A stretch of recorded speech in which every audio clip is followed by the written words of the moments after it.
देखिए, कोई भी इतिहास डेड इतिहास नहीं होता है, उसकी कंटिन्यूटी बनी रहती है। और इस संबंध में हमें समझना चाहिए कि औरंगजेब एक व्यक्ति नहीं है, वो एक सर्टेन ट्रेंड है जो इंडिया के मेडिएवल एक्सपीरियंस को बहुत गहरे से प्रभावित किया और वो अभी कंटिन्यू कर रहा है। औरंगजेब की छवि भारत के एक सेगमेंट के, एक पॉपुलेशन के सेगमेंट के अंदर एक जिंदा पीर, आइडियल मुस्लिम, गाजी, टेम्पल डिस्ट्रॉयर उस रूप में है। और उस चीज को कुछ लोग ग्लोरीफाई करने की कोशिश कर रहे हैं। ये ज्यादा दिन तक इस तरीके से इसका कंटिन्यूएशन नहीं हो सकता, इसके रिपरकशंस होंगे और हो रहे हैं। आपकी नजर में सर इसका सोल्यूशन क्या है, जब कब्र पर अब आमने सामने लोग खड़े हैं, पॉलिटिकल पार्टीज खड़ी हैं, या आपने विचारधाराओं के भी एक फर्क की बात की है कि एक विचारधारा है, एक सोच है, तो क्या है इसका सोल्यूशन? हटा दिया जाए? और अगर हटाना है तो उसके लिए कौन कदम उठाएगा, उसके लिए कैसे स्टेप उठाए जाएंगे? प्रसाद सर। देखिए, एक इतिहासकार के रूप में मैं इस बात से सहमत नहीं हूं कि हमारे इतिहास के अप्रिय पक्षों को बिल्कुल मिटा दिया जाए, हटा दिया जाए। We have to live with history, bad और good history, but we have to live with it. तो ये एक प्रस्थान बिंदु होना चाहिए कि हमें इतिहास को बिल्कुल इस तरीके से मिटा देना किसी चीज को, ये कोई सॉल्यूशन नहीं है। लेकिन इसके साथ जो औरंगजेब के ग्लोरिफिकेशन का एक ट्रेंड चलता आ रहा है इंडिया के पॉपुलेशन के एक सेगमेंट में, वो दुखद है। वो नहीं चलना चाहिए। यदि हमें मुगल हिस्ट्री को ही सेलिब्रेट करना है तो वाई नॉट दारा सिको। आप जानते हैं कि दारा सिको और औरंगजेब के बीच में वार ऑफ सक्सेशन भी तो चल रहा है।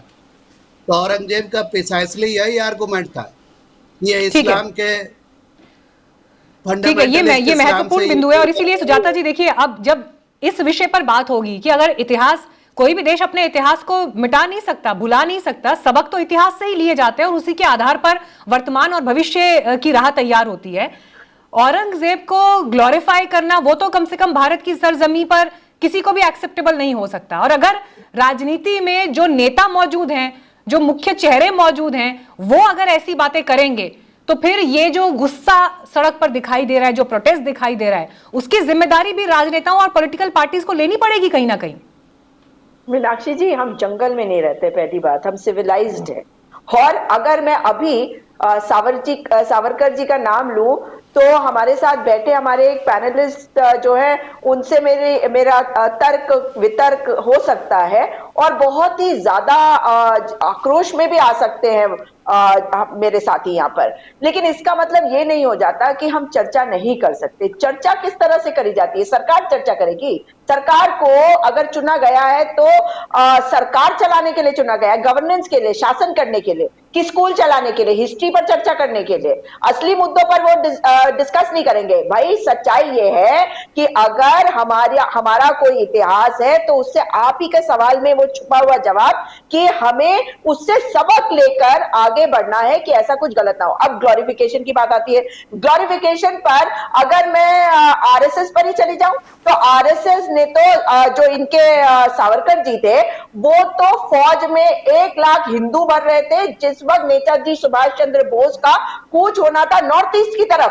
तो हमारी चर्चा हो सकती है, हमारे मतभेद हो सकते हैं, मगर ना तो ये मनभेद में बदलने चाहिए और ना ही हिंसा में। और अगर हिंसा हो रही है महाराष्ट्र में तो वो सरकार की फेलियर ही नहीं, सरकार की सोची समझी रणनीति है अपने चुनावों को जीतने के लिए। तो ये कितने दुख का विषय है कि सरकार तो सबकी होती है, जो आपके विपक्ष में हो उसकी भी। अब आप बात कर रही है ग्लोरिफिकेशन की, तो औरंगजेब जिस समय रहते थे, अभी किसी ने कहा ना we have to protest against Aurangzeb. अरे उसको उसकी कब्र से निकाल के लेके आओगे?